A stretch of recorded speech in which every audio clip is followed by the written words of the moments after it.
a birthday streameroni.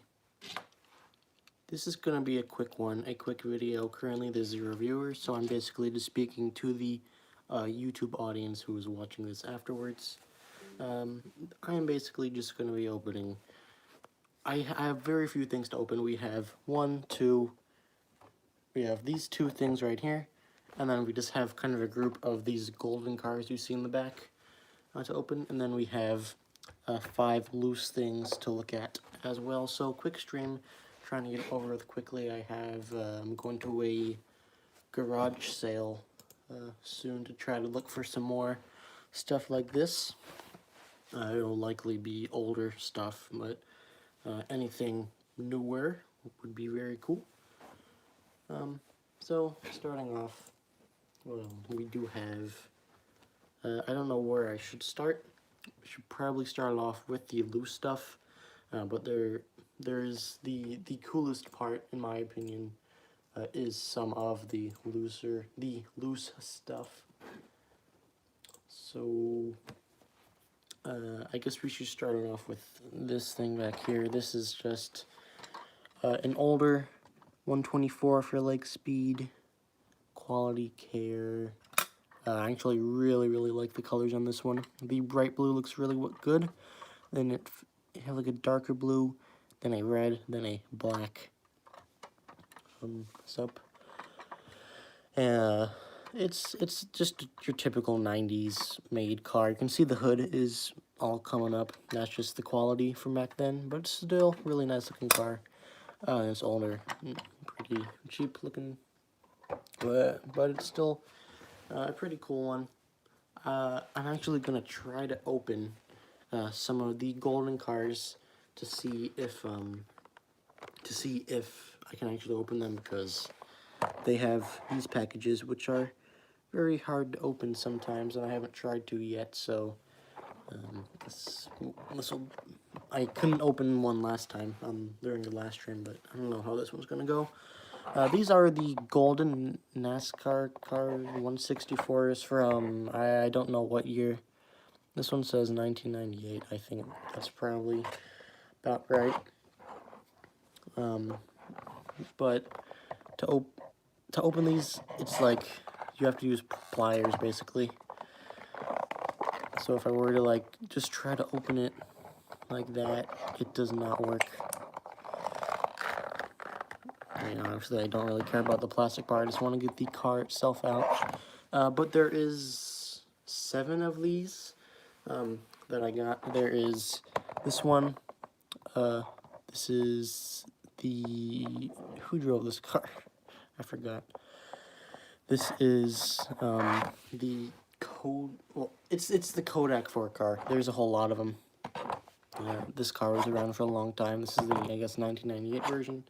The Kodak 4 car in all gold. You also have the Skittles 36 in all gold. You've got the 50 car in all gold. I feel like this might have been a fantasy car. It has Hendrick on it, but every single time I looked for this car, and like I actually looked for this car, it never actually ran in real life. But then I saw something else that it did. I don't know who drove it anyways. If I look on the back, yeah, this does not give me anything. You do have the real life photo of it and all. So at least one real physical copy existed. Bill Elliott's McDonald's 94. That's another NASCAR staple. This is the Exide 99. The Labonte Kellogg's number 5, and then last but not least, you have the Mark Martin Valvoline. That's probably my favorite one out of the ones I got. So that takes a big chunk out of it. I did tell you this would be a very short one. So we took a look at this 15 back here. Next, let's take a look at another one of the loose cars. Let's go with this. This is Dakota Armstrong's 2014 124. He had two cars made as die-cast. He had his 2014 Winfield car made in 124, which is this, and he had his 2015 Winfield 124 made. Those are the only two cars he got. This is the 2014 version. Really nice. You have the petty swoosh. Not a whole lot of people remember like the petty Xfinity program, or at the time it was the nationwide program. Not bad.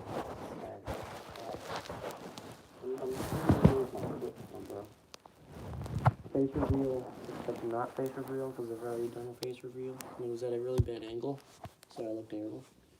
Hey, there we go. This is all the trash from the last stream that I have yet to pick up.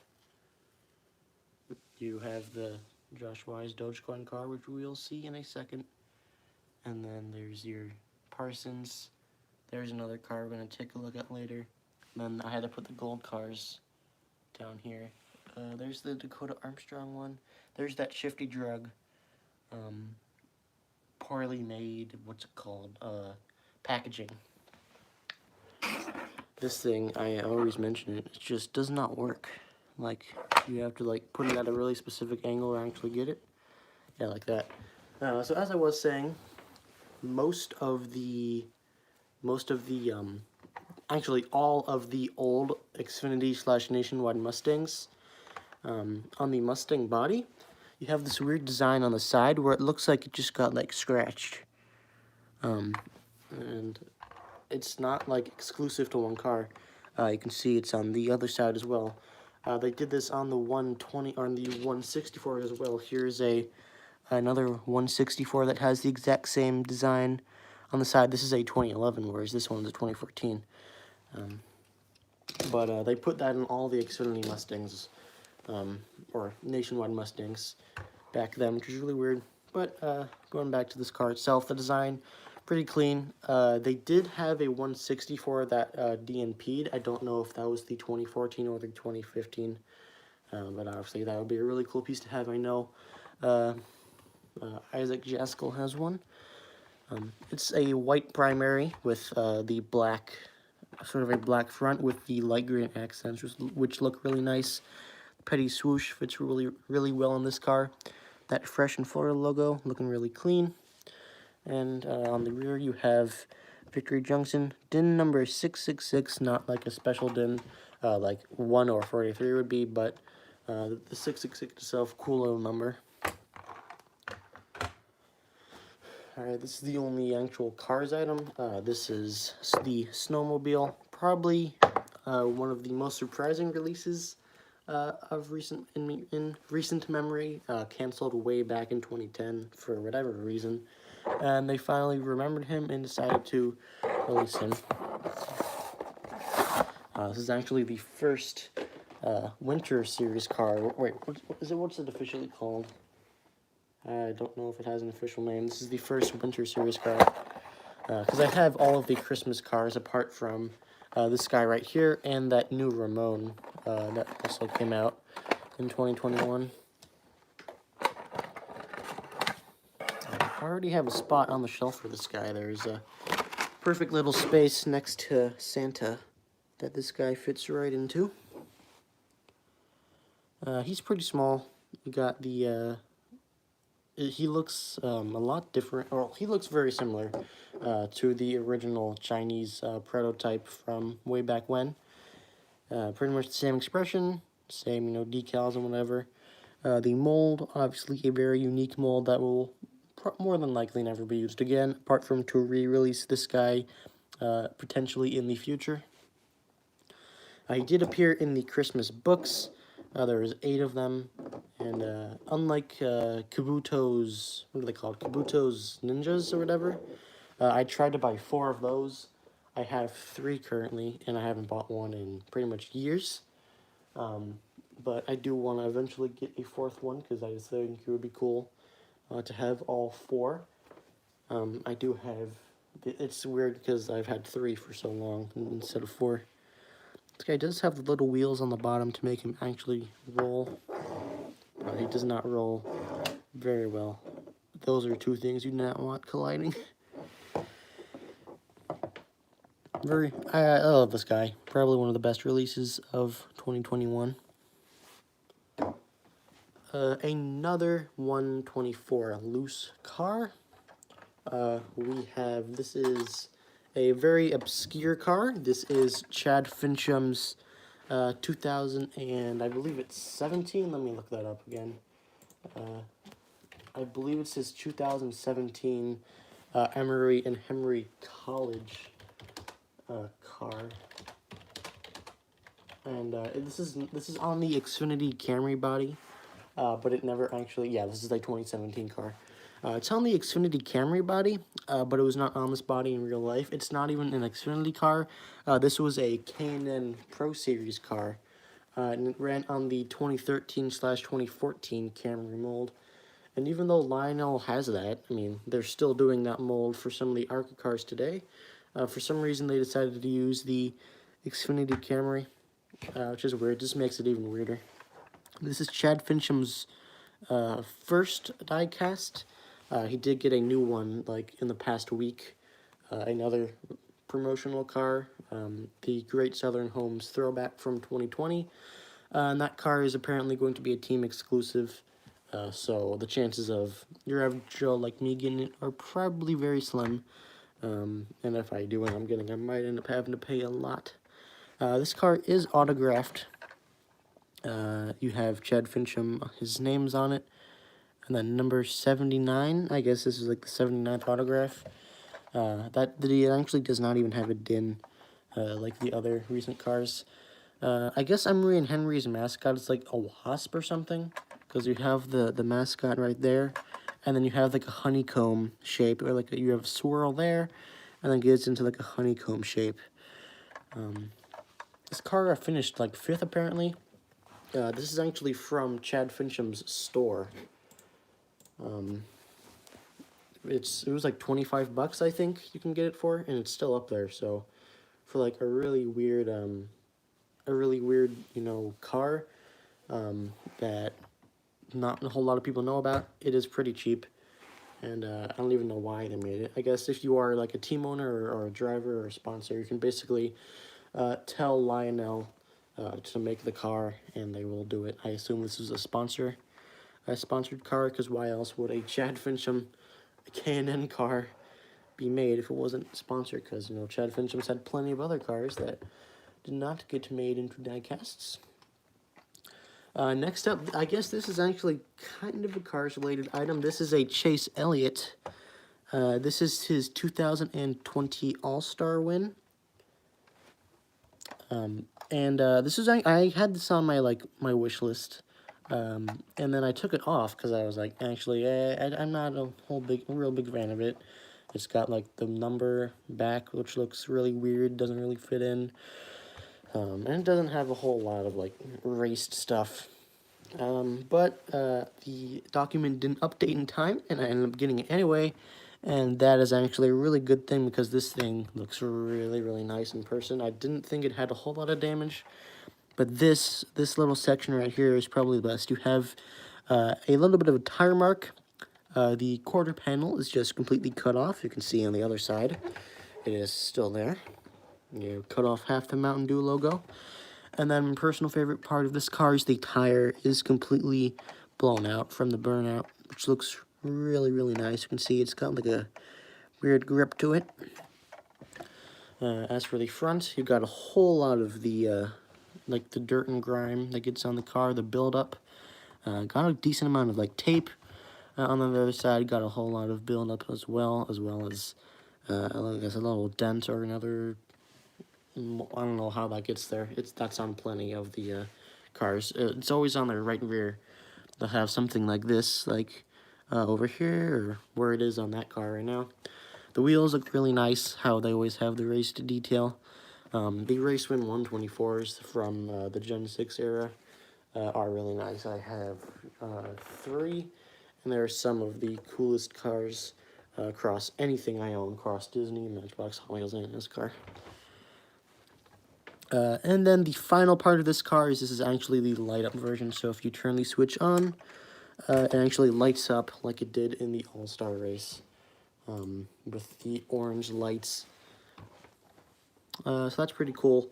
I'm not going to leave that on because I don't want the battery to die, but still a very cool car. This is DIN 942. I don't think this car is online on Garage, actually. You have all the other versions, but I don't think they put any of the light-up cars on the Garage, so I had to settle for adding just the normal one to my collection. Couldn't even register the DIN. And on all of these cars, the hood actually does open. So this one is a little bit harder. You have to like kind of push it down from the inside. It's getting closer. Let me poke this out real quick. There we go. When the hood opens, you just see the Chevrolet logo. On this thing, when the hood opens, which is really easy, you've got the Ford logo on the Armstrong car, and we have to poke this one again. This one as well.